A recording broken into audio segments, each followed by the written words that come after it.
before we even start here, though, I have to quickly edit Tazik's frame to be. But I guess while I'm doing that, Tazik, if you'd like to give us the last time.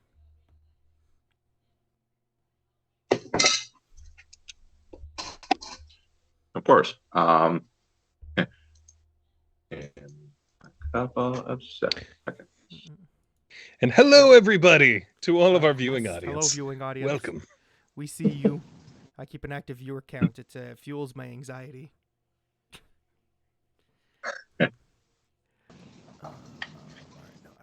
Righty then.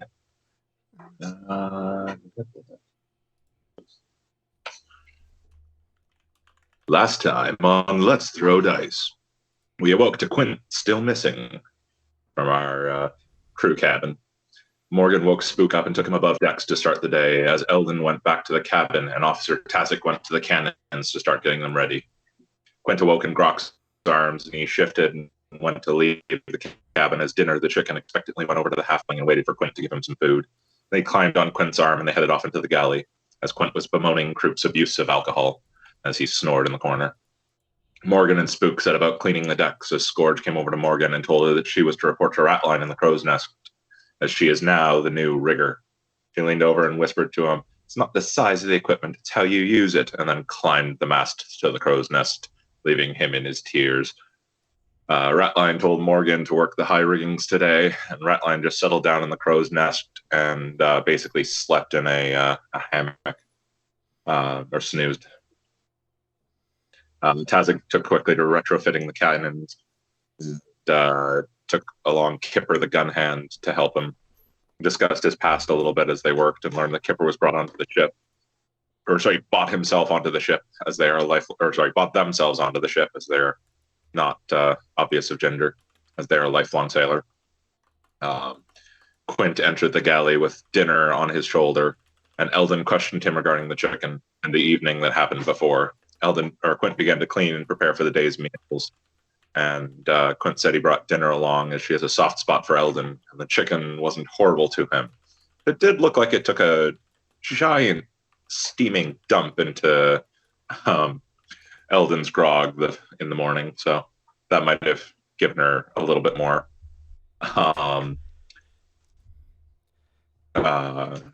Woke up and began to mind her shop in the corner, looking the worse for wear of the alcohol and the night with the halfling, as the rocking of the ship began to get to her. Eldon began the stew as Quint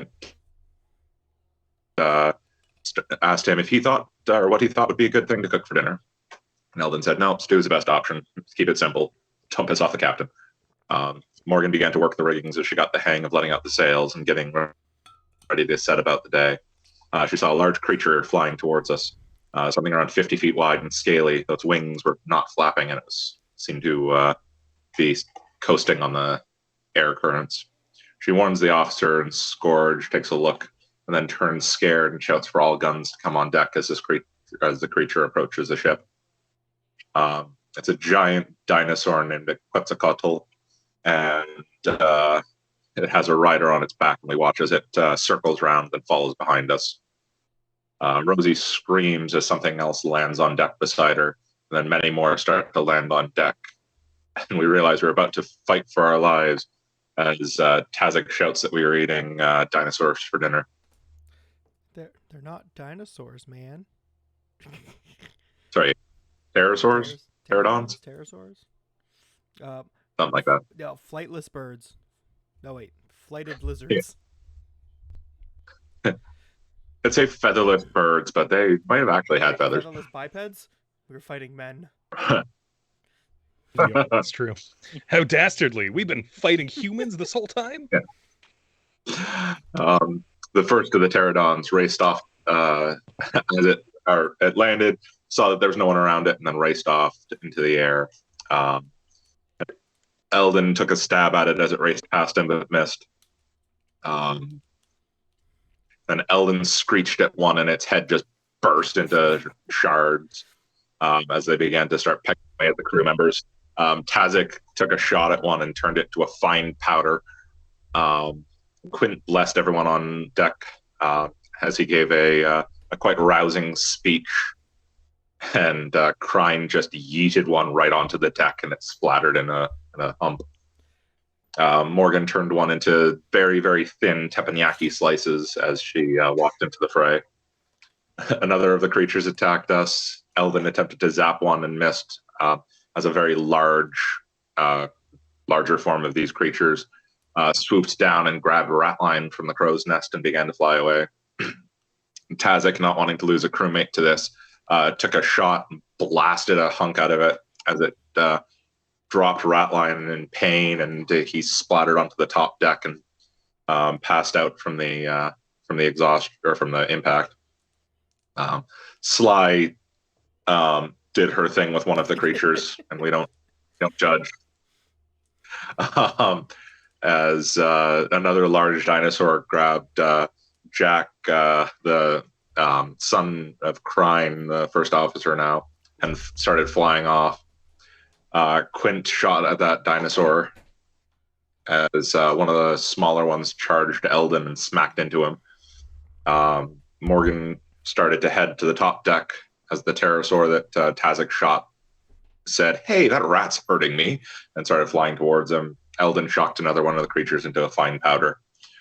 Then Tazik made a choice, didn't shoot the creature that was heading towards him, shot the pterosaur that was holding Jack, causing it to drop Jack into the water. And then Tazik took a dastardly leap off the side of the deck and stayed away from the clutches of the flying animal and splashed into the ocean below. Quint cast a spell, and the large pterosaur that was heading towards the deck flew off with murder on its mind, but not towards our people. As Morgan attempted to swing at the next pterosaur that took a pass and grabbed Rosie Cuswell. But its large presence as it landed on the deck caused her to fail at her hit. Eldon cast a spell and covered Rosie's clothes with grease as the creatures took off, giving her a chance to escape.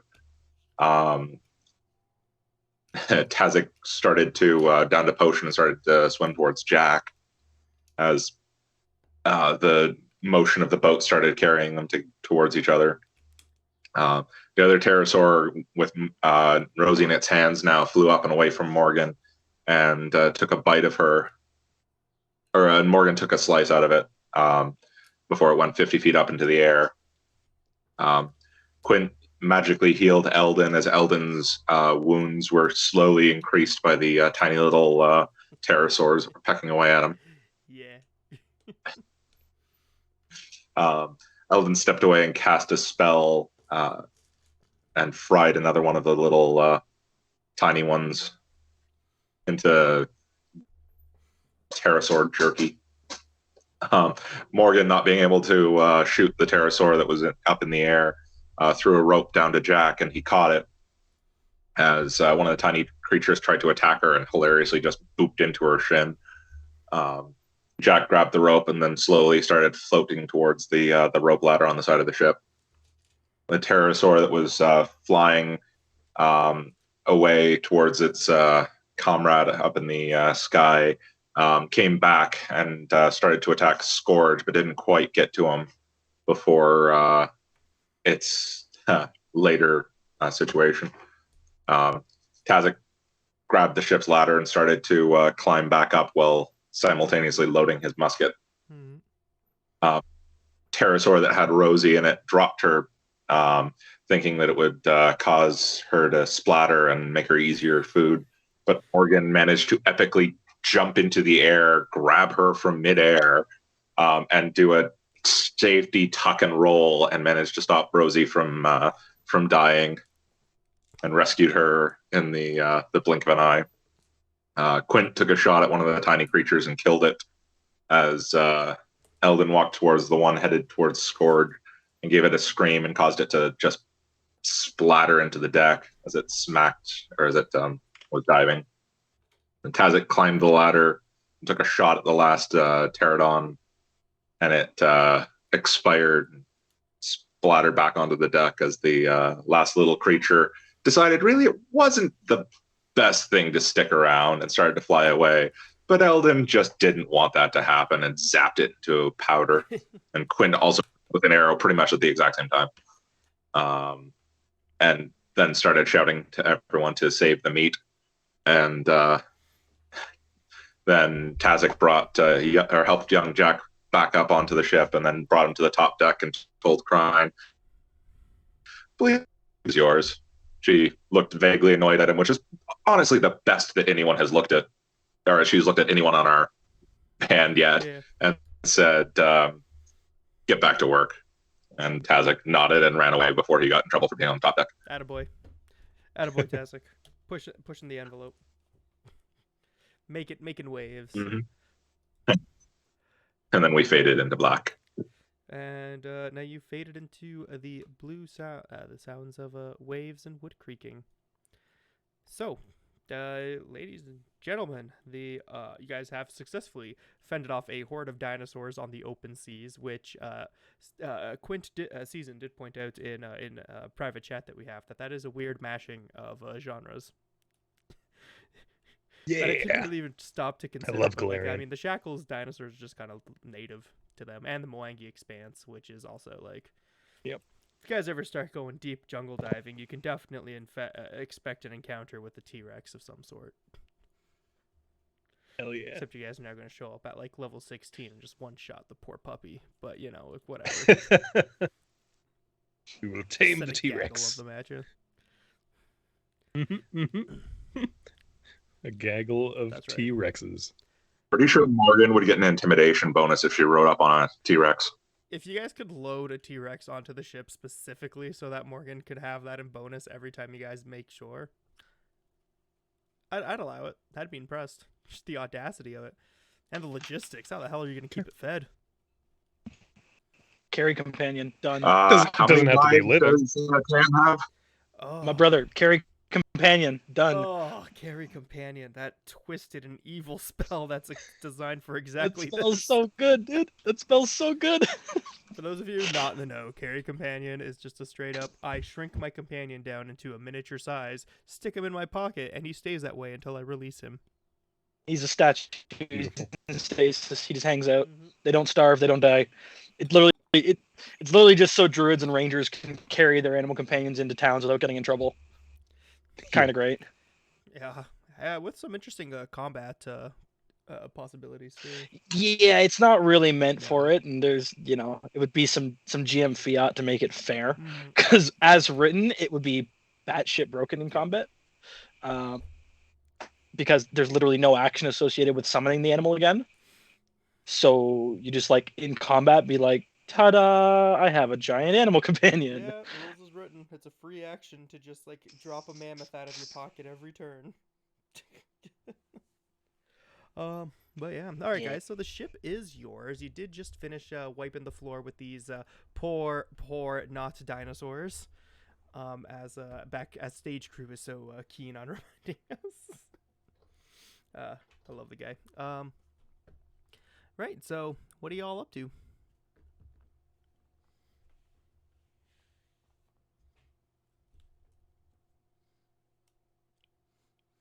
Just chilling, vibing. Uh-oh. Did my internet go?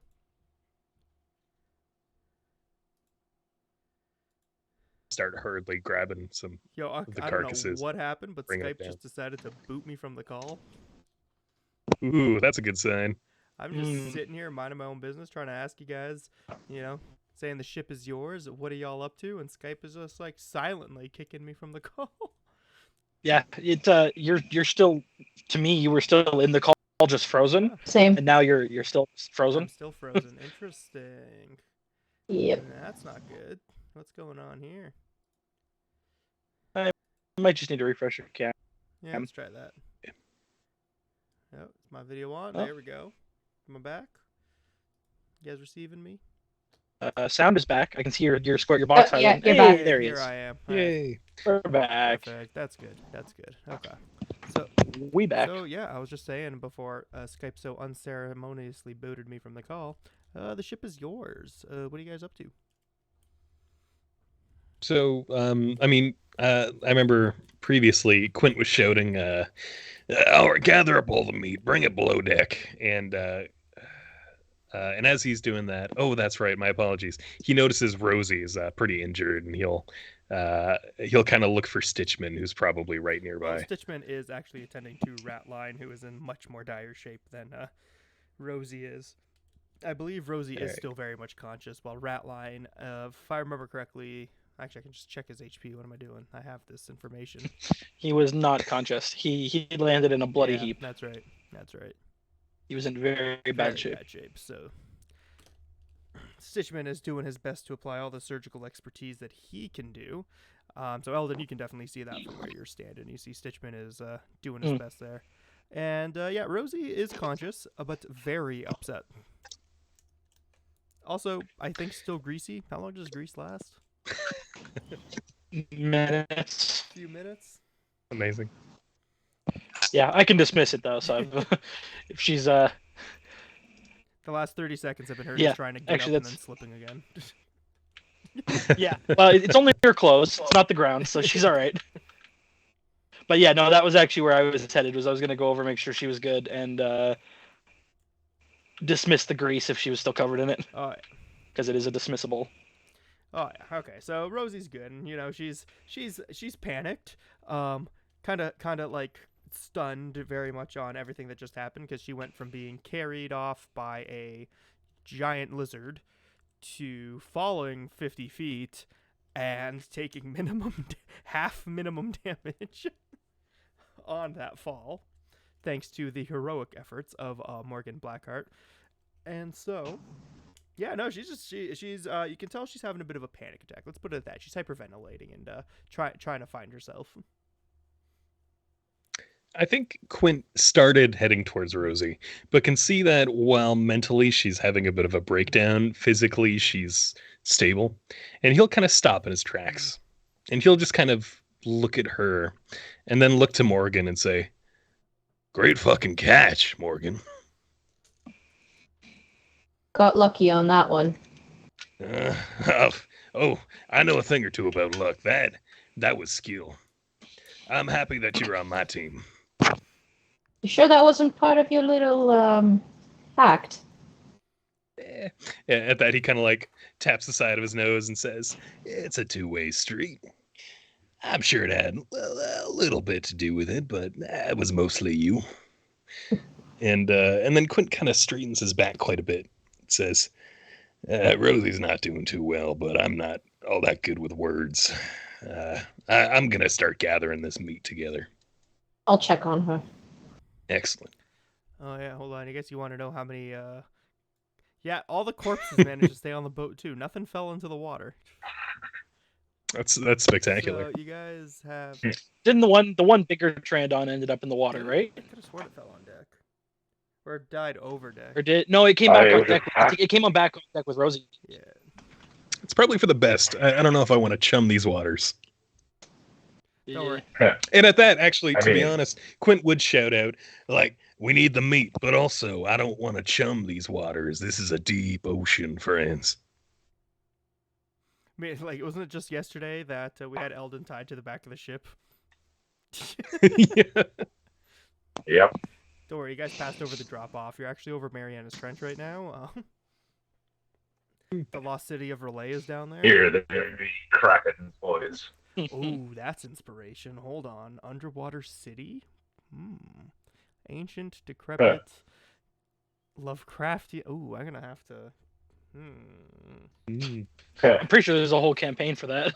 Pretty sure there's a whole AP about that. This is Aslant, I think it was.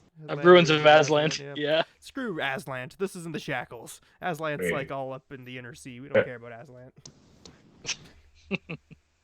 I'm just gonna. I thought Aslan was in Narnia. That's right. Aslant's in Narnia, correct. I'm just gonna let my cat out of the office. I didn't realize I locked her in here, so I'll be right back. She's very upset with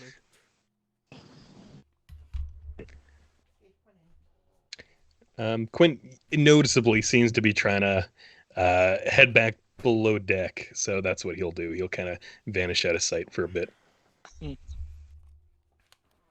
It was Hennessy too, so if I didn't let her out, she'd just start screaming, and then I'm gonna have to like start a like giant cat fight. That'd be hilarious. Emerging from the oceans is a 50-foot tall. Anyway. What? Cat Thulu. Cthulhu, that's right. Ooh. Write that down. Write that down. Amazing. Got you. Write that down. The only thing more deadly than like an elder god is a cat. So you put them together. That's a terrifying That's right. combo. That's right.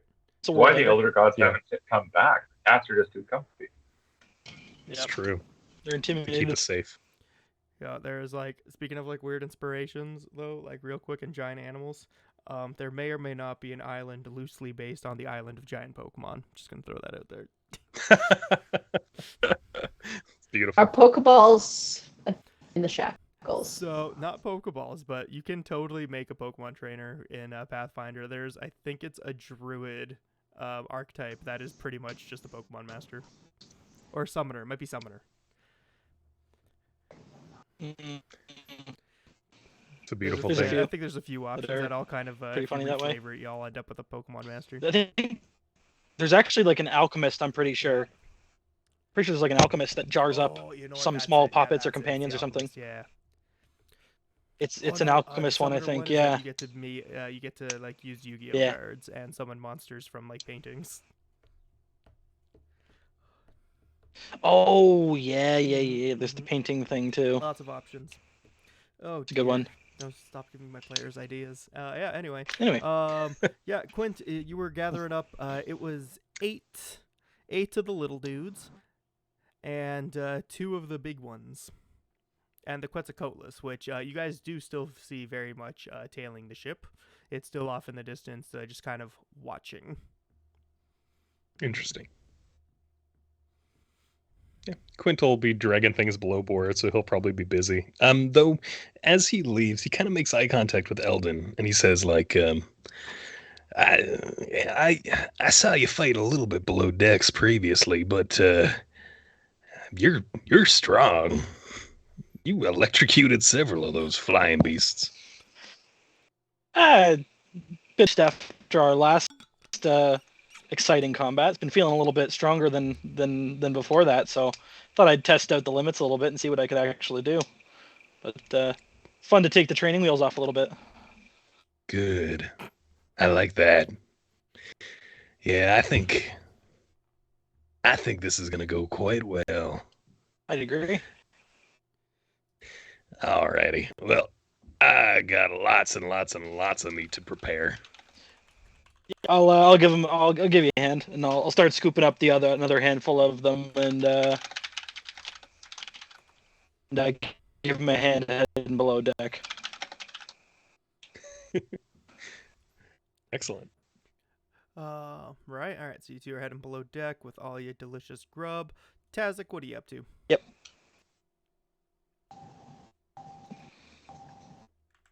Tazik is going to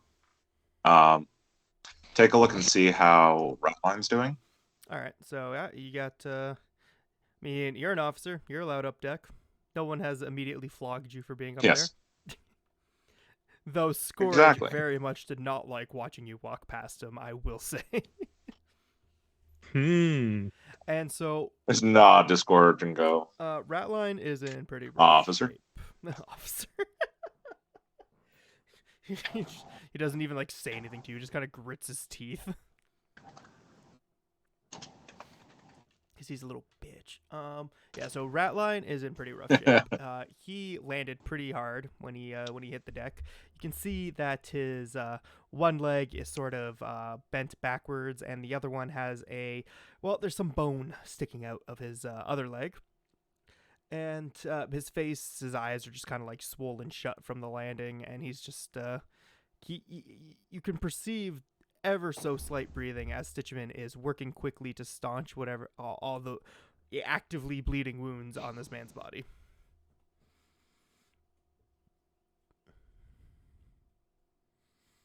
At least he's not dead. I mean, yet.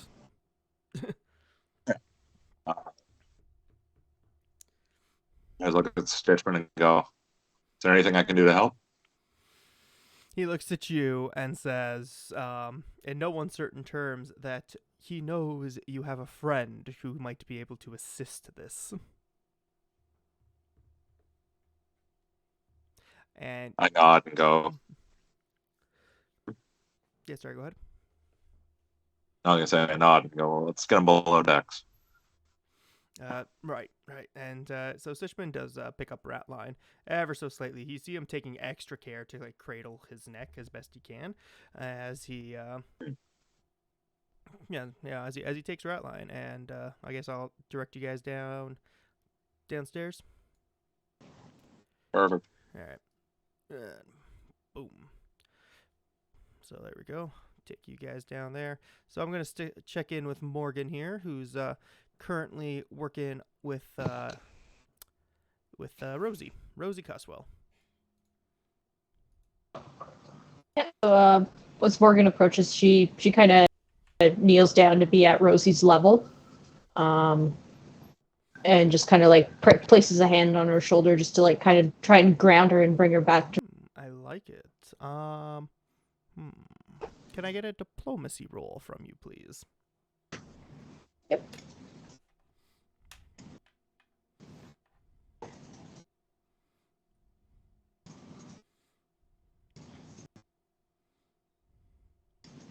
All right, with your 5, she doesn't really calm down much, but you can tell that there's a part of her who appreciates what you're trying to do. And as you're trying to calm down, Spook actually approaches, and he looks up at you, Morgan. He says, I believe I might be able to help her. See, I've experienced several instances like this while working with my previous employers. Perhaps I could lend an assistance. I do what you can, lad. And so he kind of gestures for you to move back then, and Spook kind of like steps in and gets close to Rosie's face, and just slaps her, just open hand, just right across the cheek, and he screams, "Up and at it, you worthless cur!" And Rosie just kind of like stunned. The big, like, you can already see the outline of Spook's tiny little hand in her cheek.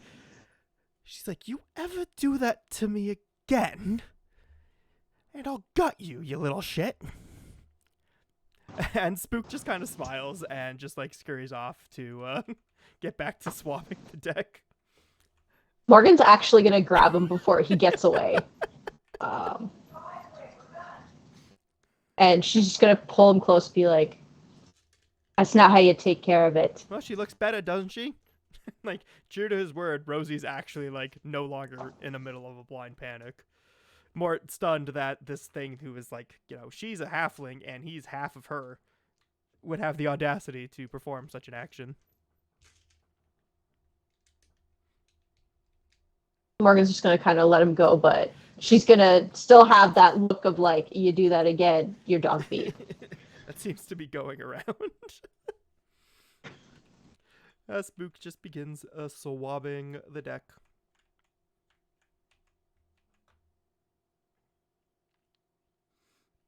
And so Rosie kind of looks up at you, and she's getting up and kind of dusting herself off, and you see her still trying to like center herself a bit after taking after taking that vicious slap from the little underfed halfling child, and she just kind of looks at you and says, "The hell was that?"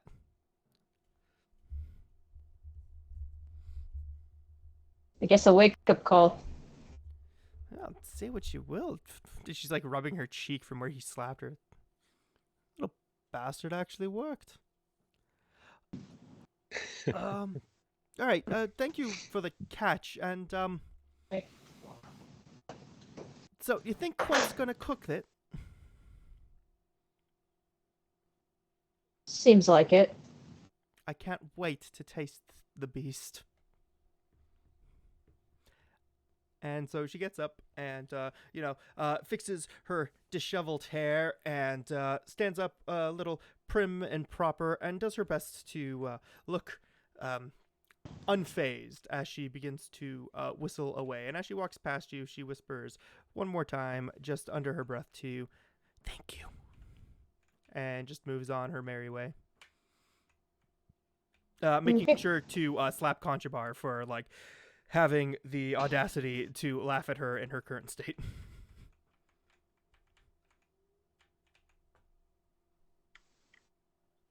Mori's going to get back to rigging,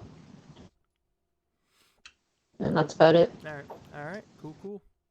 Yeah, that's right. You're on rigging duty today. I almost forgot about that.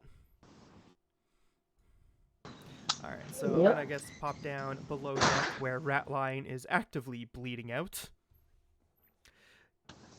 Tazak, what are you up to?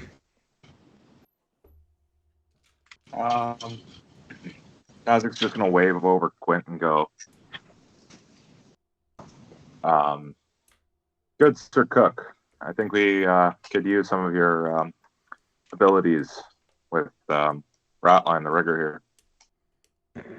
Quint kind of looks over as he's hauling some of these pterosaurs. He's like, I got you. And he kind of looks around and sees Tam and Kipper. And he says, Stitchman, do you think we could move him around the corner here to your fancy bed? And he he nods curtly and still carrying him ever so carefully. Does. And as he passes Owlbear does look incredibly distraught over seeing Ratline in such a shape. And you see him you see Owlbear frown a little bit before like beating his chest a little softly in out of respect for the fallen Conrad. I think Quint kind of notices that and kind of nods, like, learn something new about Owlbear every day. As he's walking by the galley, he's actually gonna run inside, grab his cutting knife, and just chop off very loosely one of the wings of one of the pterosaurs, and then he'll just kind of like very briefly skin a small portion of the shoulder, and he's gonna just take some raw muscle meat, and he's gonna take a strip of it, and he'll bring it with him as he heads around the corner. Then he walks on over and says, Ratline, did he fall? I think I missed it. Yeah, and Stitchman's like, yeah, one of the and you see he's like struggling to like put a name to the pterodons. One of them things grabbed him and dropped him when Officer Rat here blew a hole in its shoulder. Doesn't let it steal one of the crew. That's good. Honestly, that's very good. If Ratline here fell overboard, we'd have a much harder time. Give me 1 second here. And at that, Quint actually looks at Stitchman and says, I'm running a little low on my supply here, but I have some alternatives. And he's going to fish out that like long string of raw meat. And he says, don't question my methods, please. And he puts the raw meat into his mouth. And it fills his mouth pretty considerably because he's a little halfling. And he closes his eyes, and you can see he seems to be concentrating. Tazak, Morgan, and Eldon, where you guys are, you almost feel this kind of like phantom feeling. It's almost like the most indescribable, pleasurable, like the most delicious food you've ever heard of, but it's like a dream, and you can almost taste it, like it's on the tip of your tongue, and then it's gone. And as that's happening, Quint casts Cure Light Wounds on Ratline. And as he does that, at the same time, Eldon, Tazak, and Morgan, you almost feel like you just did a bunch of jumping jacks. Like out of nowhere, you just feel a little more tired. Maybe the battle fatigue has gone by. Not sure. And at that, I should probably actually roll it. Oops, that's not the proper macro. Silly me. Again, these dice are just so gigantic. Max healing. So 11 healing to Ratline. That is actually enough to bring him to consciousness. Brilliant. As you guys watch, Tazik, I guess you're no stranger to some magical healing too, but you can't believe the amount of like knitting that is happening in front of you as bones seem to reset and wounds close, and Ratline, like the color returns to his face as his eyes flutter open, and he doesn't really say much of anything. He's just kind of like the thanks. Quint will kind of like go in a little closer and say, Stitchman did his best to help you out, but just know that you carry the favor of my goddess while aboard this ship, and as long as you stay close, I'll make sure you're safe. And the Ratline looks at you kind of weird and says, thanks. And gets up and he looks at Stitchman and he looks at you and looks at Tazik and says, all right, back to it then. And just walks away. Quint looks at Stitchman and Tazik and says, he's a tough little bastard, isn't he? He's a good rigger. I'd hate to lost him. Yeah. You guys, I agree. you guys are having this conversation. Stitchman actually has a very puzzled look on his face. I would like to make an insight check as to that puzzled Insight. expression. Is that not a thing in Pathfinder? Perception? Sense motive. Perception. Sense motive. Yeah, I think sense motive. Sure. It's probably not going to be How's good, your wisdom score? but he's going to try. Oh, it's a good old-fashioned -1. Oh, nice. Ah. That's a natural 2 Very nice. for a 1. Yeah, he looks puzzled. Yeah. And Quint, like, not all that sure how to read it. He kind of like pats Stitchman and kind of like on the side of the knee, and he says, if you have any more tough cases like this, feel free to call me. But I'm going to do my best not to advertise this. I like my position on the ship. And Stitchman just kind of like he's again just looking confused as he just kind of like glances at you and nods and begins to walk off. Well, your skills never cease to amaze me. You pick up a couple of things over the years. You never know what you'll find. Speaking of skills, though, you probably have the biggest body count on this ship already. You, my friend, you are a dangerous individual. And he takes a step closer and he says, and I'm very happy that you're part of my team, too.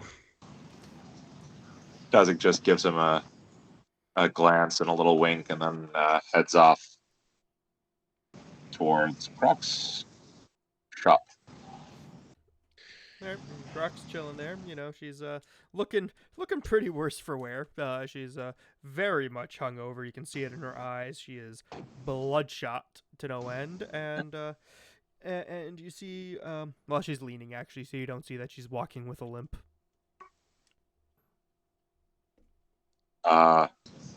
Quartermaster Grok, I have need of some supplies. What can I get for you? New flints and new tenders for the cannons, and any spare wood or iron you'd have to be able to shore up the bracing. I want these. The next time Cheliac sends a ship towards us, I want our cannons to give them a hell of a surprise. Right. And she's slow. She's looking around the room and she's thinking. She says, wood and irons will be in the bilges with your accompaniment, and the flints and tinders. She like reaches underneath a shelf somewhere, and you hear some rummaging and some moving around. And, yeah, here. And she hands you just this little box of replacements. Perfect. And there was a case that may have come aboard the ship the same time I did. It was small and made of wood, and had a lot of tools for the trade of gunsmithing. Oh, right. And she's like rubbing her eyes and she's trying to think.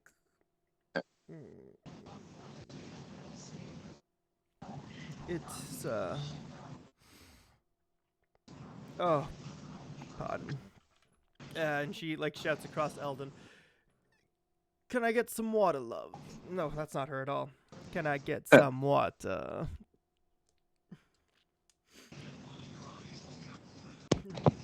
Yes, ma'am. Just grab a mug and look for one of the barrels or pots of fresh water. Give her a big old mug and kind of Beauty. walk it over. Yeah, gentleman, she says as she's like drinking it, and you see a little bit of like the immediate relief of having some fresh aqua inside of her helps greatly, but still not enough to recover. As she finally, through some rummaging, you see her digging for a bit, and the occasional swear under her breath. And at one point, you swear she's cursing the ship for having the audacity to rock. As she finally, eventually, pulls out a familiar-looking box to you, Tazik, and she hands it to you and says, "Is it this? Is it That's this? the one." Good. Now, nothing personal, officer, but you are far too loud." I'll stop making noise. As I shoot my gun off every step I take down the hallway. Yosemite Sam. Yeah, do not antagonize the Grok. She will kill you. Yeah. I'm not. She can try. Honestly, I think Tazik at full strength might be able to take on Grok at hungover. Tazik has no interest in trying.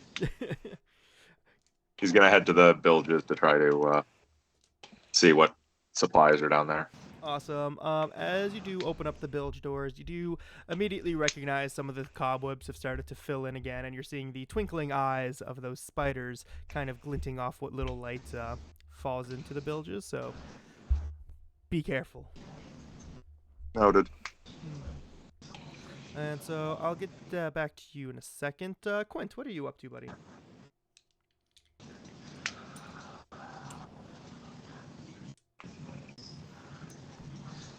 Quint?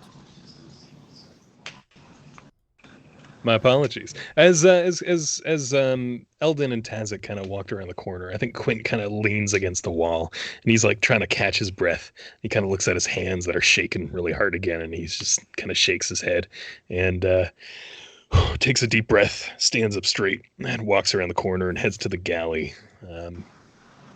He notices Grok's condition, and he kind of nods to her without saying anything. But then he kind of looks to the galley and says, I might have something that could alleviate that. One second. And then he'll kind of walk into the galley. He looks over to Eldon and says, I need to eat real quick. Don't mind me. And then he's going to start chowing down on some more raw meat from the pterodons. You're probably, Eldon, you're a little amazed at how quickly he just inhales some of the portions. And then he just wipes his mouth. And he says, okay, all right, I'm feeling a little better. And he's going to reach under the table, grab the Chilaxian brandy that has maybe like a fifth of the bottle left. And he pours 2 little shot glasses. He gives one to Eldon and says, this is probably the last we're getting of this. Appreciate it. Takes a shot, kind of nods, and then he walks over to Cutthroat Grok and says, here, it's dredges of some fine Chilaxian brandy. I find if you mix it with some water, it helps a little bit. I'd rather have some kind of tea, but yeah, we're a little light out here. She stops and considers, and you see her turn even more green at the thought of drinking more alcohol. He sees the expression and then nods and says, all right, well, you hold on to it and find a special occasion, I guess. and then he'll kind of like just hand it over, and then turn back around and head back to the you galley. see Grok physically like lurch at the smell of the brandy hitting her nose. Yep. Yep. She says, you miss 100% of the shots you don't take. It's a good effort. Yeah. Yeah, and then I mean, Quint is gonna busy himself with actually preparing all this meat, because this is literally like carcasses and carcasses and carcasses. So he's we're gonna start... be here all day breaking Yeah. them down and Oh, getting all the scales and stuff off and hanging them to dry or smoking them or whatever the heck we're gonna do to salt cure them, just stuff them in a salt barrel or something like that. You guys have like 400 Absolutely. pounds of birds of pterodon to break down too. Yeah. Yeah. Actually, I assume we didn't drag the large size ones down yet. how much? They're kind of up on deck. Like the pteranodons, they probably don't weigh much because I'm pretty sure they're hollow, but like birds, but they're still large enough that like at an 8-foot wingspan, you're not dragging them downstairs. The estimations are roughly 50 kilos, so 110 pounds. For wow, no shit. Interesting. Big birds. Yeah. Big though, yeah. So the big ones are probably for now. Toasting while we're breaking down all the little ones. Tropical sun. I mean, to be fair, we toasted 3 of the small ones at least. That's true. Actually, I'm gonna drop the big guys back on the ship since they're pretty accurate set pieces, I think, at the moment. Besides, we have somebody who loves to do things with corpses that are unattended on the ship, so. Morgan. Yeah. So, Eldon, what are you up to, buddy? And then I'm gonna go check in with Morgan, actually. Just working with Quinn, just breaking down all the dinos. We got a lot of meat to break down, so we'll be hacking away. He wants to be like really. I think the term I'm looking for is pedantic, and be like, all right, roll knowledge of nature to see how well you can break it down. Or to be fair, to be honest. Yeah. It's not like these things are I will toxic, do it. though, so I think really all you'd be rolling for is the amount of meat you get off the bones, which is pointless, really. Well, could be a survival, could be knowledge nature. Yeah, screw it. Let's see a survival from both of you. Let's see you guys struggle along. How much you guys are struggling to do this. Yep. Get an appreciation for it. But either way, you guys will be successful. Now Yep, sounds good. Now I could argue for a profession cook, but I think survival's more fun. Excuse me. That being said, though, when it comes to food, Quint carries as many blessings of his goddess as he can. So he is going to use. I'm tempted. I'm very tempted. He's going to use his adaptable luck. He still has 2 more uses for the day. So he's going to use 1 to gain a +3 to this. All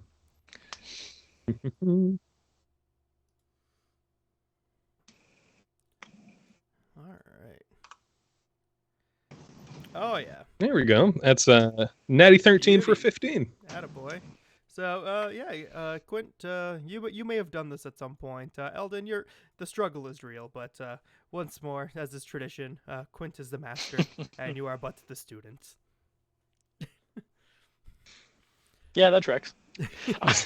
Yeah. I finagled my way into a kitchen the position kitchen. with literally 0 skill or experience. I will take it. The fact I'm still here is a miracle. Well, it is quite a miracle that the one man who would have the power, or have the power and anger to remove you from this position, is currently disposed of. To be fair, if he was around, he would have appreciated the pork pies. Yes. That might have saved me. Maybe. Never seen a crew of let's see, how many people are on this ship? Like 20 people have 3 dedicated chefs. To be fair, we have 2 dedicated chefs and a dedicated Amazing. drunk, so And a chicken. and several chickens. That's right. There's like 11 more that are just currently clucking around inside of Croup and Grok's room. Fucking love those chickens.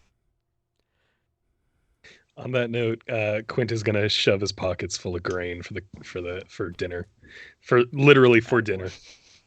Attaboy. Man's burgling grain. Oy. It's gonna be really interesting when I put you guys on the long slog adventure where you're just sailing out into the middle of the ocean for weeks on end. Actually rationing. Actually having to ration. Yeah, like when you're out in the middle of the ocean and there ain't even fish for you to fish because it's that bare. Imagine. Also half tempted to do like a Pirates of the Caribbean-esque trip to Davy Jones' locker to revive a party member. Hell yeah. That's pretty So tasty. one of you First one has to dead? die. Yep. Say less. Understandable. Every day is a suffer. Let's go. And Eldon grabs the sword and just stabs himself in the chest repeatedly. I love math I mean, puzzles. if there's one of us that was gonna end up in, the maelstrom with Besmara, it might be someone who was born with Besmara's blessing. I'm just gonna say that. Man spitting facts out here. Man spitting facts. Okay, Morgan, you're up on deck. What are you up to? Morgan's just going to be taking care of the rigging. She's climbed up very carefully. I'm going to make a note of that carefully. What? Why? We just got to go back to a couple episodes. Oh. Ratline already up there? He's making his way up there as she's there? Or is he at the bottom? Ratline will eventually make his way up, and he'll just crawl back into the crow's nest and assume his position. So Morgan is going to go and check on him and, just see if he's doing okay. I took quite a tumble there. He's again, back up with his arms on the back of his head and chewing on a bit of wood that he just found somewhere. And he's like, opens his eye and looks at you and just kind of shrugs. Fad wuss. Well, I think you should take it easy, and if there's anything I can do, you just let me know. You can do my job for me. Fair enough. And he just closes his eyes again and just continues to just chill. Yeah, Morgan's just gonna keep doing her job. She's gonna notice though that one of the pterodons is still down on the deck. Yes, there's one on the up. And she's kind of,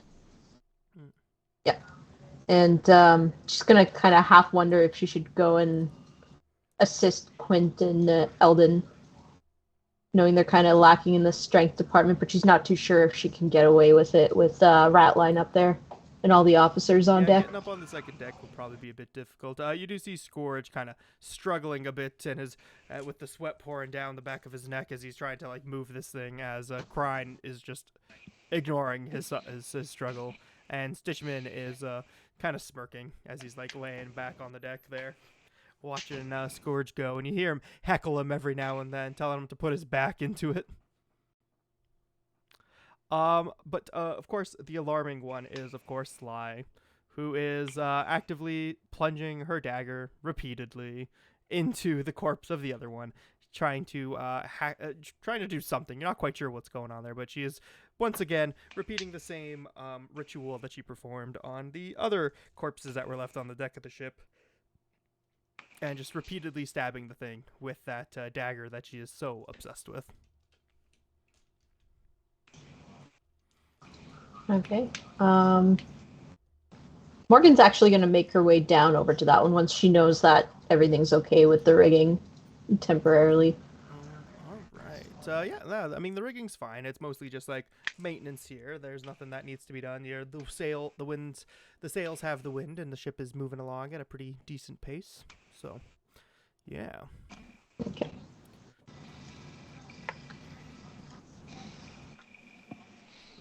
Contrabar is actually going to be standing as far away from her as he can physically get, while still swabbing the top deck. So I'm gonna drop him just right there. Yeah, it looks good.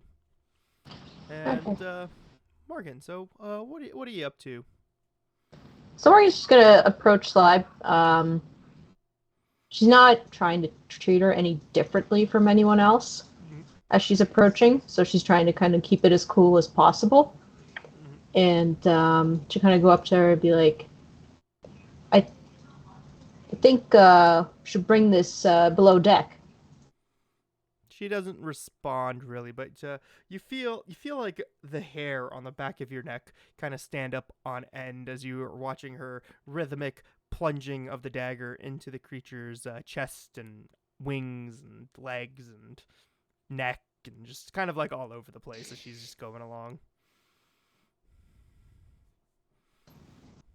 Morgan's just kind of going to look at her again really calmly, even though she's feeling that kind of back in the neck, standing up, everything, like all those sensations. Mm.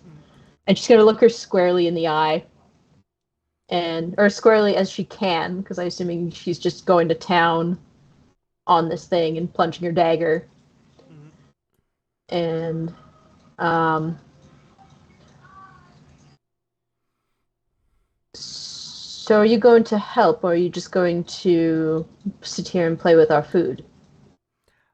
At the mention of our food, Sly does actually pause for a moment, and she like you see her like body kind of twitch and contort a little, and she looks down at the dagger in her hand. And would you like to roll perception, please?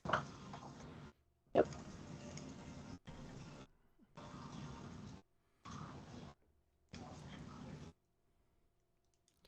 Ooh, excellent. Result. 17 for 26. So you get a pretty good look at this dagger in the morning sun, or I guess afternoon sun at this point, as she's staring at it.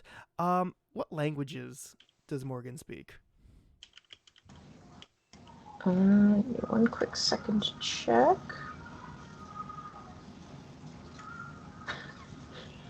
Um, Common and Elven. Common and Elven. So, what you see on the dagger is you're not sure what language it's in, but you can definitely make out a recurring script that's kind of carved into the metal and into what little of the handle you can see, and into the wooden shaft of the dagger. And what's more concerning beyond that is repeated. It's the same script all over the place, just like marked in different places here and there, seemingly at random. And in the blank spaces beyond that, there is a tally. That is just kind of like several tally marks carved in here. At the quick glance that you get, you see dozens, if not hundreds, of tallies carved into this knife. And you see her struggle a bit as she's holding it. Her fist clenches tighter around it as she switches the grip, switches the knife's position in her hand, and stabs out at you with it. Would you like to roll, say, acrobatics to avoid the stab, maybe? Yep.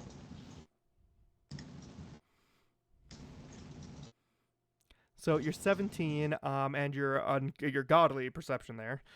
You do actually manage to see that coming, and you do step out of the way as the blade just kind of passes through the air. And she looks at you and says, "Leave." All right. That's enough. And Morgan is going to take a step back and just start making her way back towards the rigging. But she's going to keep it in the back of her head as to what she's seen on the dagger, to let the others know. It's probably for the best. Yep. Yeah, so guess we'll leave you up there a bit. Before I kind of fast forward time here into the evening, let's say, does anybody have anything they would like to do still before we go into the night's time? Not currently. Nope. Just gathering materials, but that's Okay. nothing crazy. All right, gathering materials. Ooh, actually, yes, I do want to actually have Tazik, you will need to make a roll for me just to see if you get any spider bites. I'm trying to decide what that roll ought to be. My gut reaction is just like a survival, since you're actively avoiding cobwebs and the like. Okay. So, if you would like to. Sure. That's a solid 10. All right, a 10. Yep, you're fine. You've tangled with these spiders in the past, so you know what to look for and what to avoid. So you're golden. And so, Quint, Eldon, anything you guys like to do as you're breaking down these nasties? Busy day cooking. Yeah, not All right, currently. perfect. So what I'm gonna do then? I almost instinctively asked Iru too. Man, I miss his boy's presence. Yeah. So what I'm gonna do then is it's 8 o'clock. So it sounds like a perfect time for a quick 15. Sure. And when we come back, we will switch over the set to piece to. Well, I can just switch the set piece over to nighttime right now, because I have that ability. And we'll see you guys in a few minutes.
That's what this boy tracks. is. Absolutely. I was actually looking. If you were looking, and I've been meaning to look at this class a little deeper, but there's the really cool one is the Omdura. It is very cool. It's super. It's like a half between a paladin and an Inquisitor, yeah. inquisitor. Omdura, that's It gets divine weapon bond. It gets judgments, and it gets lay on hands. oh, that's right. Yeah, I remember this one. This is And it gets 6th level casting like an inquisitor. Like it's very much like an inquisitor, but instead of like Bane and all its kind of inquisition type stuff, it gets paladin abilities instead. If memory serves right, it's kind of like a more, well, I was going to say a more team-friendly Inquisitor, but without the teamwork feats. Like, I think it has Yeah. like AoE Yeah. buffs. No, yeah, So- exactly that. Because most Inquisitors, they only get teamwork feats for themselves with Yeah. solo tactics. So yeah, it's very much you took away the teamwork feats and the Bane, and gave them paladin abilities instead. Like you gave them lay on hands and divine weapon A bond. quick fun fact for you guys about Omdura too. I'm sure you guys are both aware, but it's the last official class ever released for Pathfinder Yep. by 20 anyway. That's cool. Yeah, it released actually after I started reading into it and after we started playing Pathfinder is how recent it is. 2019. Yeah. Pathfinder. Mhm. It released And it released 4 years as ago. as bonus content. It was a stretch goal in a Kickstarter campaign. That's cool. Yeah, it was like a new campaign setting, Yeah. right? Because it was a new setting with a new, like race of World of humans. Niobe. They had a cultural, and they had like a cultural equivalent to the divine classes from the rest of Yeah, the Omdura is Galarian. definitely something I've always been eyeing, but like all the reviews I read for it are just like it is super lackluster. It's kind of plain. It's I read it as very much a support class. It's kind of it kind of steps into the divine bard role even better than the Inquisitor does. It feels like reminiscent of a vampire hunter with less features. That is to say, like it doesn't have a lot of support, but it's kind of cool. Yeah, the thing too with Omdura is Mhm. that like I think the reason why it lacks so hard too is that it only has 2 archetypes, both of which aren't that great. Yep. And there's Yep. like there's no real Yeah, depth yeah, or the archetypes supporting are, items for it doo-doo. or anything like that because it is just it's the last, you know. It was never even intended to be released. It was just a stretch goal on a random Kickstarter. A lot of the occult classes Yeah, suffer that's from the true. same thing. Like the Occult not Adventures is support. on paper my favorite book, but in practice I barely touch it because there's very few classes in there that are like, dude, what they did to Kineticist. Oh. Don't- Oh. Dude, I love Kineticist. Don't get me Oh, and I started. like Yeah. It's you know what? There are ways to make it work, but some of the best things you can like if you really want to bring a Kineticist up to the level with other classes and stuff, there are really well balanced third party materials, and you just have to veto certain options out of them, and they're really otherwise well balanced to use to kind of make the class a little more mhm. viable. But even with just first party, it's doable. It probably work best in a 5-player party or more, just because otherwise it doesn't really bring much to the table or fit any real party role, other than I smack things in the mouth from far away, Hmm. and I hit things with I am the elements. master of all 4 elements. Yeah. Also, we've I been mean, if you specialize, you can do stupid things. It's true. Yeah, like Kineticist definitely has a lot of potential, and apparently, somewhere in the web exists the original version of Kineticist, made by the author that got shafted pretty hard in Occult Adventures. Which, the Odd, you guys remember Odd, right? I think all of you have Yeah. encountered Odd. He actually knows the guy who wrote that book. Yeah. And has told me stories about how it's totally on brand that he would take this cool class and gut it incredibly to make his class look better by comparison. hmm Which is why I think it's the Mesmerist is the one in there that's actually pretty decent looking. The Mesmerist is okay. The medium is really Medium, good. That's it, medium. Medium is the one that's really good, because it gets this whole spirit thing. It's kind of cool. It can actually be a half decent pseudo martial basically, because the spirit can give it some pretty wild Mhm. variety of buffs and stuff. And then you get the Spiritualist, which is in fact a JoJo reference. Yeah. Who wants stands in Pathfinder? Raise your hand, everybody. The occultist is actually also passable. Like, I think the ones that really fall short are the mesmerist and the psychic, and the kineticist kind of got gutted. But like the medium and the occultist are solid, and the spiritualist is decent, passable. It's a little bit of a tangent, but before I fell in love with the Oracle, I wanted to do a Vox Mesmerist, which is a mesmerist that uses their voice instead of their gaze. It just seemed cool. Yeah, though, they're like Occult Adventures is just so full of that delicious umami flavor that we love so much. It's just the classes themselves, just kind of. That being said, I do have Not think supported. everything- Not enough errata. I'm not using a medium, not yet, but I do have plans for a boat full of spiritualists, and that's definitely not a JoJo reference. You guys find an orangutan reading adult erotica in the middle of a boat, floating in the middle of the ocean. Don't ask questions. A female orangutan, as we've That's established through memes. That's right, the female Don't orangutan. Yes. And we're Oh, live! dude, we've been live for like 10 minutes. Oh, that's beautiful. I was like, oh, you know what? This is actually a pretty great conversation for like outtakes on YouTube Reels or something. That's cute. So I was just like, Our DM loves to go live stealthily. That's one way to do it, I well, I guess. figured we weren't going to start spouting like some horrible things that get us canceled or anything because, you know, we're all decent human beings and we don't talk like that. So I was like, what's the worst that could happen? We're live. You're not wrong, but Fair. that's a gamble. It was a big old Yeah, I was gamble. gonna say it. All right, I won't do it You again. got this nice branded. You're You got putting this us nice live and you branded don't know the channel. You're conversation. just gonna gamble your life like that? That's right, Jesus, that's man. right. For our whole one viewer that I'm pretty sure is me. Beautiful. I don't know. I'm still am not a fan of those Chileans. That's Chili Accents. Thank you. Those- Yeah, that was so good. It was great. It was beautiful. And honestly, like, you know, everything aside, if I were to see like Chilaxians and try to figure out what they were called, Chileans are on the list. Yeah, no, it totally is. Oh, yeah. Right? And like the Yeah. worst part is, Paizo can't decide if it's Cheliaxin or Chelish. There's like, Mhm. yeah, there's official Yeah. materials for both. Yeah. I was gonna say, I think in the short story that is now only exclusively available on the Patreon for all of our one viewers.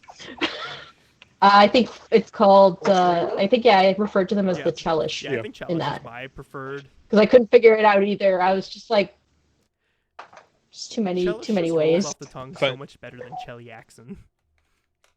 Absolutely. I find myself calling them Chelish Devils a lot. It just kind of rolls off the Does, tongue. it's so Mhm. sweet. That's a good idea. Yeah. Anyway, it's nighttime. In nighttime. Nighttime. And yeah, I think I told you guys a bit. We don't have much more planned for today, so we'll see. We'll see. There's a half-baked twist I might throw in at you. We'll see. We'll see how that goes. But I mean, the ship's yours. What are y'all up to? Are we post dinner, or is dinner still being We are served? post-dinner. All right, cool. So captain's been fed. Everyone's been fed. Ooh, you know what? No, you know what? Just for the sake of giving either you, or I guess Quint is the only one who has the express permission. to Yeah. visit the captain. So we'll Oh, say, yeah. we'll say Quint is about to deliver the food to the captain. Yep. This is the day after the feast, still, right?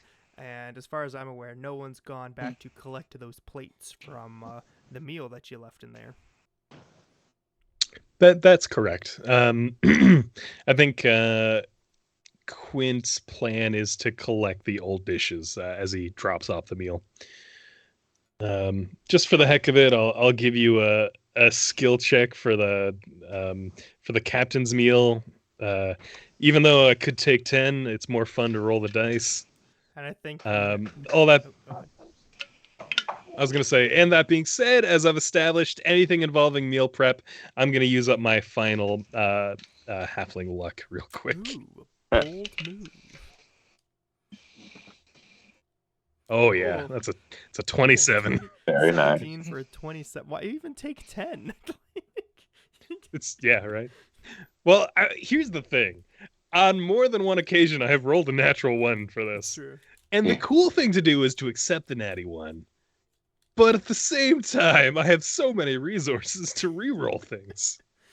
Be a real shame if I All threw you right. guys into a really difficult and prolonged combat right now, wouldn't it? Stop! I can only get so erect. And then the kraken emerges from the ocean. Oh, sorry, the cat kraken. What did we call it? Cat Thulu. Cat that's it. Thulu? Cat The Thulu? kraken, the cat Thulu. Yes. Eldon throws himself overboard as a sacrifice. All right, and here we go to Besmara's locker. Everyone, flip over the Let's boat. go. All right. So I guess I will drop you at the top deck. Yep. With the captain's Sounds food. good. What did you prepare the captain today? Just out of curiosity. Yeah. Well, given the surplus of pterodon meat, I think Quint would prepare the equivalent of a chicken salad with like some like fresh limes, some pan-seared pterodon meat, some thinly sliced apple, and something to be a little crunchier. Hardtack. There we go. Yep. Yep. Just grate some hardtack on top. Hopefully the captain chips a tooth. Yeah, Quint will carry that load on over. He'll head to the captain's cabin, and with a well-practiced move, he'll open the door with his left foot. All right. Well, that's me locking the door. The door opens for you. And as you enter the hall before the captain's cabin, you do notice that those plates that you did bring out are pretty much exactly where you left them, but they have very much been disturbed and are completely clean. Well, Okay. cleaned, like there's no food on them. They very much need to be washed still. And Quint is expecting the captain to be in his cabin, right? Like this is his normal like dinner This is time. his normal dinner routine, that's right. Cool. Okay. Yeah. So Quint's gonna head to the door, kind of knock on it, and wait for the captain to address him. After a moment, the captain does speak with a grunt from the inside of his room, and he says, "Enter."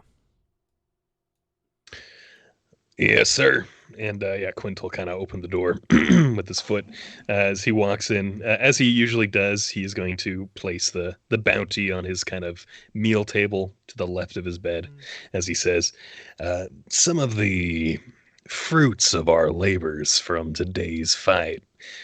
This is very fresh. I hope you enjoy. Do you want me to leave a meal in the side room there as well, like yesterday? He doesn't respond, but he gives you a stare. Quint just nods and says, "I'll do that then." And you see him stare a little more sternly. At that, Quint kind of stops and says,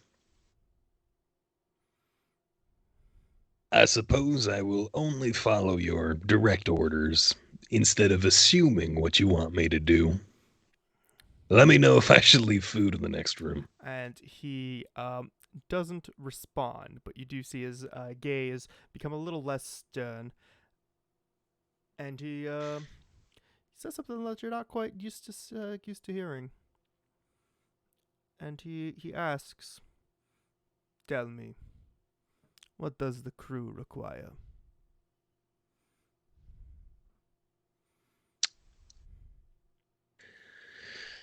That's a good question. What does the crew require? Well, the last couple of days have been pretty good for morale. The food has been a hit, I'd say. And I find violence brings people together better than anything else in this world, especially when it's augmented with food. So perhaps you could keep us on rough waters in the meantime. Nothing brings a crew together like, well, having to fight. Tell me true, Quint. You wish to escape this ship. Oh, of course, Captain. You brought me into bondage against my will. I have grown to respect the presence that you have, but that's a very big deal for me. I do wish to escape, but I mean, and he kind of gestures to the whole cabin around him and he says, "You run a pretty good ship. I've been on worse." I may have a need for you. Hmm. And he gets up from the bed. You see, he was like kind of sitting there with his he was sitting at the edge of his bed, and he stomps over, still like strapped to the teeth. And he puts his arms on your shoulders, kind of leaning down a little bit as he very much towers over you. And he says, "The surgeon tells me things about you. Are they true?" Well, I'm not going to lie to you. I don't know what the surgeon has told you, but I have acquired certain skills um, in my service. Um, and you can see he's kind of like, he's trying to choose his words carefully, but he's not trying to be rude or disrespectful. And he's kind of has a thoughtful look on his face, and he says, "Well, there's no point in keeping secrets from the captain, but I am quite skilled when it comes to, well, the healing arts, we'll say. I've spent quite some time fixing people up at sea." And he'll leave it at that and kind of judge the captain's The face. captain looks at you, and he still has his hands on your shoulders. And you see him nod ever so slightly, almost imperceptibly. And he says, "Good." And he turns, kind of ignoring the food, and he goes back to sitting at the edge of his bed. And he says, "Quint, you have shared a secret with me, and so I shall share one with you." And you see his grin just turn wicked. There's a legitimately puzzled expression that crosses Quint's face, and then he kind of like catches himself, and he stays. He just maintains eye contact. Of course, Captain. By all means. There is My lips are a sealed. spy among the ship, and they tell me all. He just leaves the words hanging in the air. Says, "Leave me." Okay. Understood, Captain. And as Quint leaves, he kind of looks back and says, "Captain, may I ask a question?" He looks at you, but he doesn't say anything. There's no sternness in his gaze. There's no. But Okay. he's giving you a look. Actually, Yeah. I'll give you a sense motive for this one. Let's see what this look Sure. says.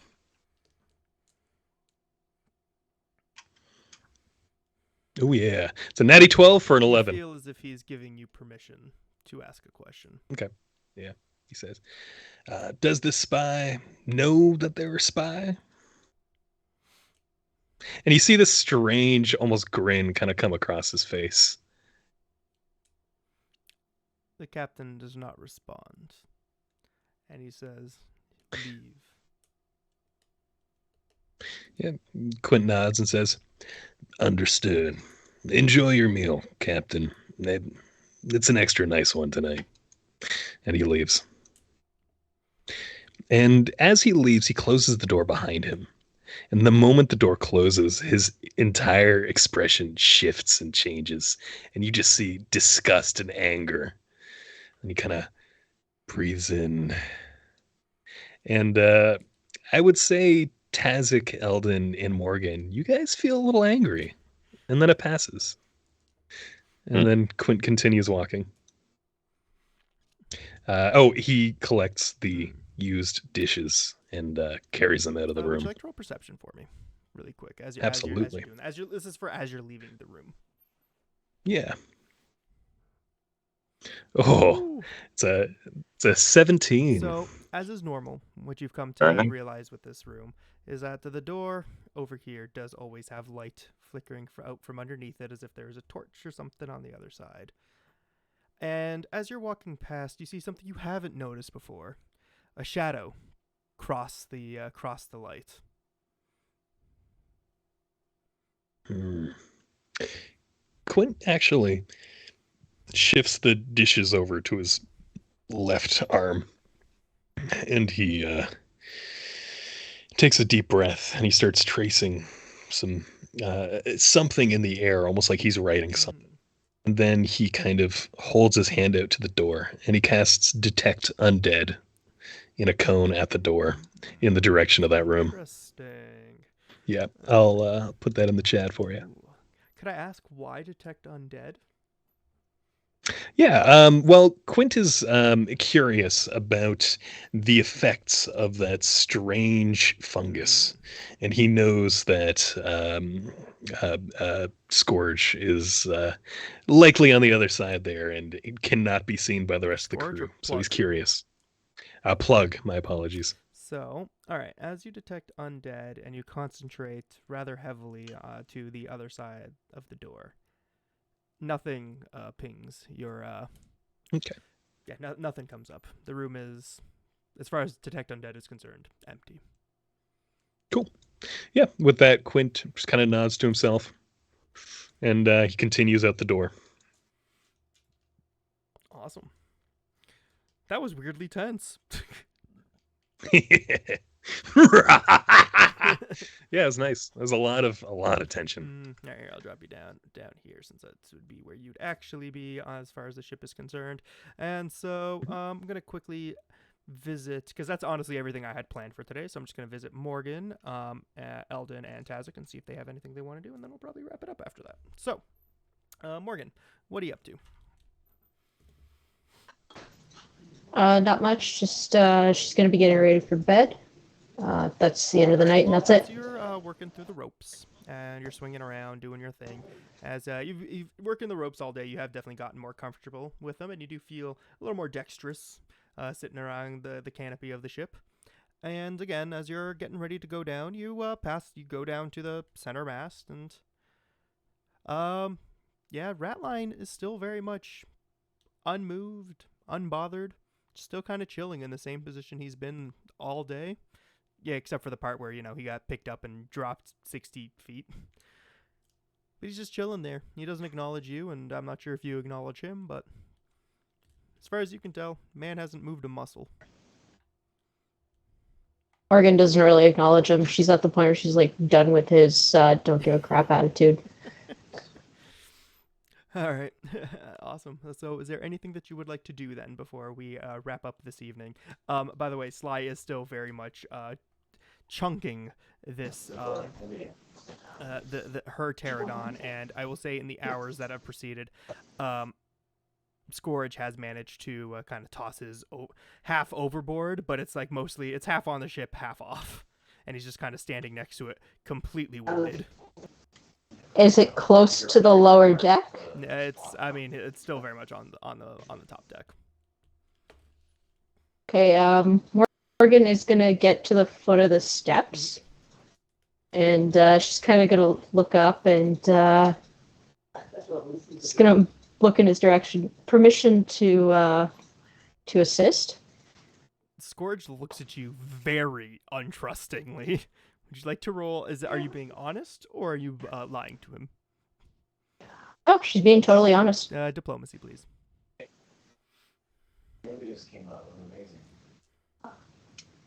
You know what? I'm gonna burn a hero point. What? All right, first one of the session. Stimulate the Let's economy. go.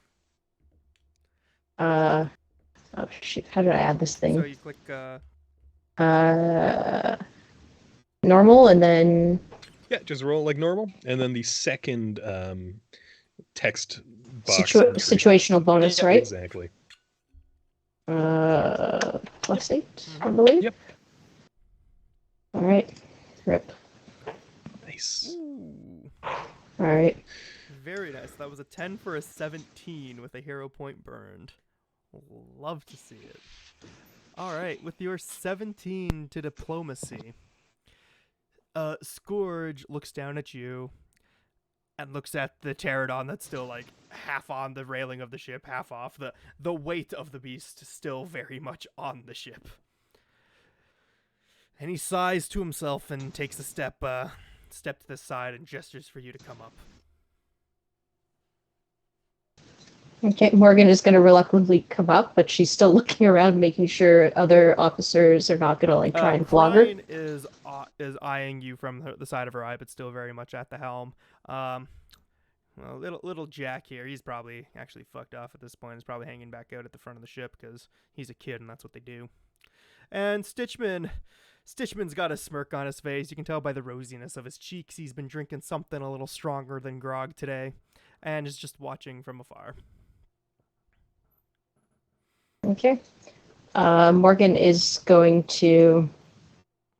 Well, she's going to ask, if they want it hauled overboard or pulled back and brought into the kitchens. Scourge looks at the edge of the ship and says, "Overboard."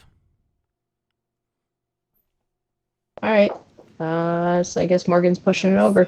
I guess this would be just a raw strength, even though... Actually, what is your strength? 18, So you I could think? actually... Pretty sure with strength, what did we establish? These things are 100 pounds? Yep. 10 pounds, give or take? Yeah. Okay, hold on. Carry, wait. Let's see, because your lifts, push, and pull are all calculated via strength. And this is just straight carrying capacity. But I think with an 18, you can totally just pick the thing up, making it look way too easy by comparison to Scourge, and just flick it over the railing. I mean, Eldon with an 8 strength can overhead 80 pounds. So okay, there you go. Yeah. You're 18. This 110 pound larger than large creature. It's a Quetzalcoatlus. That's a gigantic, whatever, huge. Yeah, you just throw it overboard, and Scourge looks at you, and looks at the pterodon that's slowly sinking into the water and disappearing behind the ship, and you see him deflate even more. Not her intent, but okay. As he blunders on get off the deck! And it's like stomps away.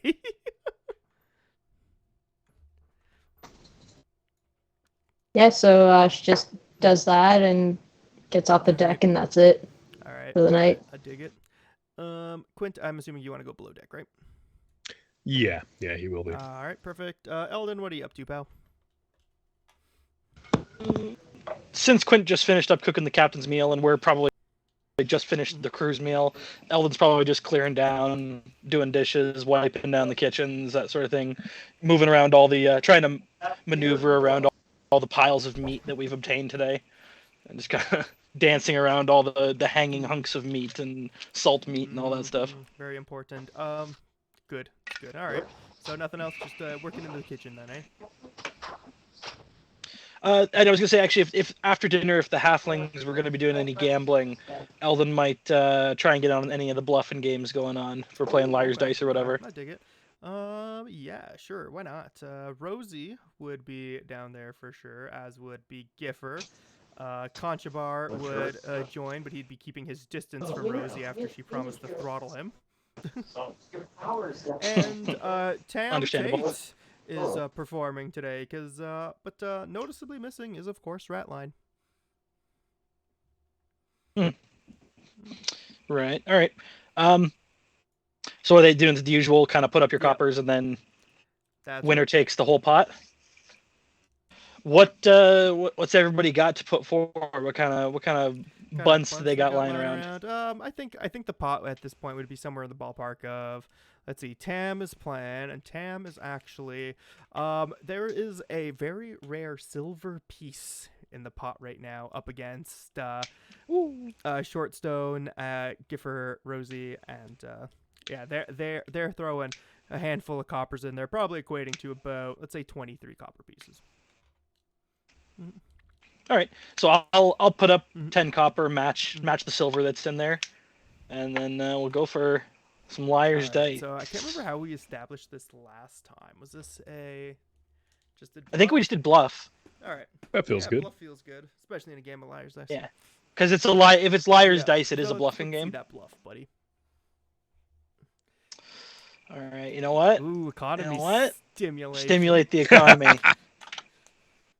We're doing it. It's one of the most meaningless rolls. That's always the best time. Does it count as cheating? Absolutely. Loading the dice like I was gonna say cheating with. Oh, Thank God I did. well. Yo, That's an that's 18. an 18. He rolled a 1 and got Definitely an loaded. 18. All right. Let me see what the rest of the pack can do here against an 18. Ooh, another 1, and that's a 12, and that's a quick maths here, a 17. And now, Ooh. how good at bluffing do you think Tam is? Is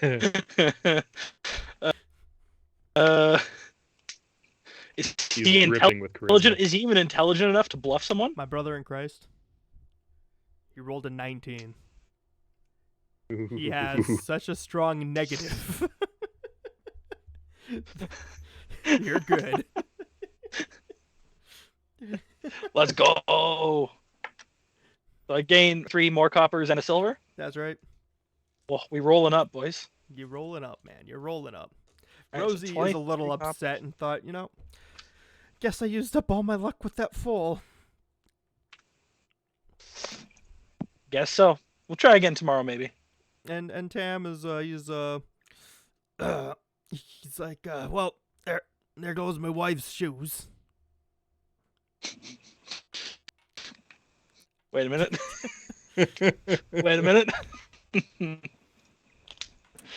And Conchabar, Yeah, no, we're just gonna leave that right there. Conchabar immediately starts spinning a yarn about how he intended to lose this game, and it was all purposeful, for he's seeking to sweeten the pot for the next round to make his victory all the sweeter. At that, Eldon scoops up the pot and goes to bed. He says, "No, Eldon, wait, sir, please, perhaps one more round. We can use Master Contrabar, appreciate your generosity as always. Off to bed. Like, perhaps we can use coin my purse, dice this coin purse tucked away out of sight. Off to bed. Love it. All right. Perfect. Good way to spend the night. Tazik.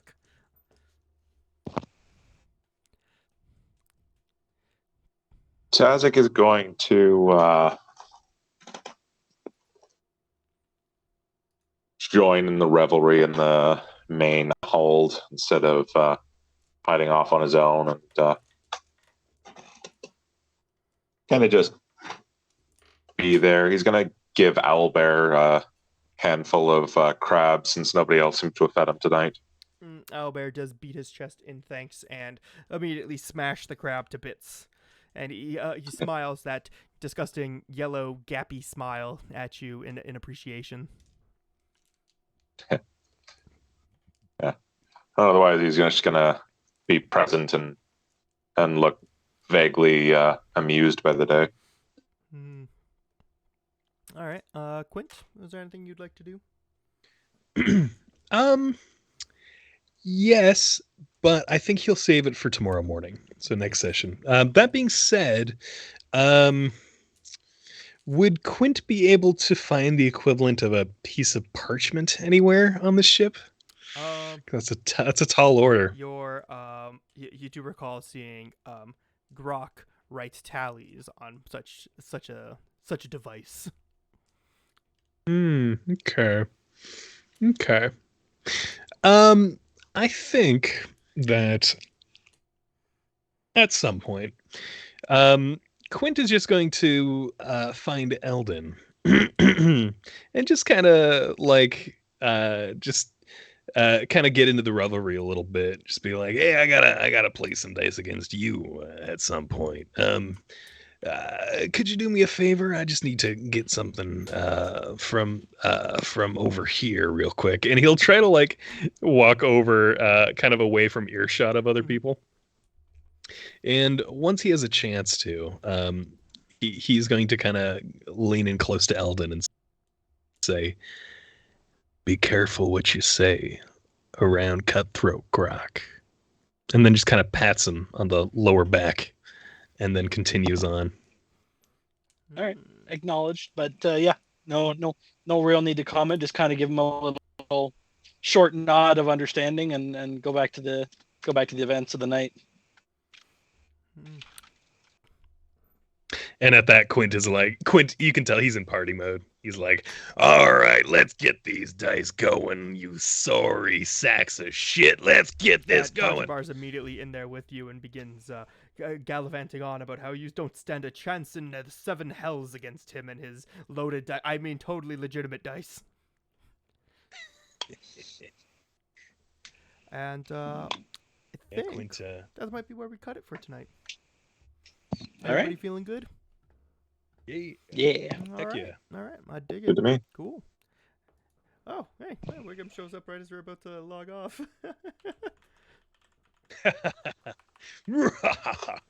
Perfect timing. Hello, Wiggums. All right, boys and Good to girls. have you. Enjoy the I had a great time tonight, of course, as always. I was actually gonna ask you really quick before we signed off who you thought the spy was, and yeah, you answered that question before I had the opportunity to. I was thinking the same thing, bro.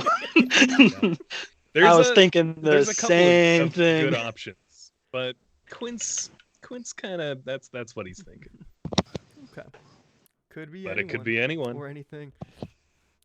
You know, honestly, when I first read this plot hook, I wasn't expecting it to be who it is, because I was 100% expecting it to be Owlbear. That's right. Turns out it's dinner. Dinner is the spy. Yo, Dinner's a high-level wizard with polymorph. Holy shit. Yep. Dinner's got a permanency polymorph. No. Listen, all the more Or it's reason just for KFC to be permanent wild invented in this timeline. So I'm telling you, I've always had it in for this chicken. Try to kill him. just Chicken's like, too smart. Everything freezes around you, and the chicken walks away. You stab the chicken, it just morphs. Wild shape ends, it morphs back into a human. Morphs back into Wait a an minute. owlbear. Listen, we just killed a whole bunch of dinosaurs. What are dinosaurs supposedly evolved into? They evolved into chickens. We were literally fighting chickens. Oh, Uh-oh. Science. That's Trying science. to bring science into my world where like halflings can straddle half elves or half orcs, and That works, yeah. Yeah, good. yeah, there's some Vice logistics. versa. all right. Also, D&D movie, great time. I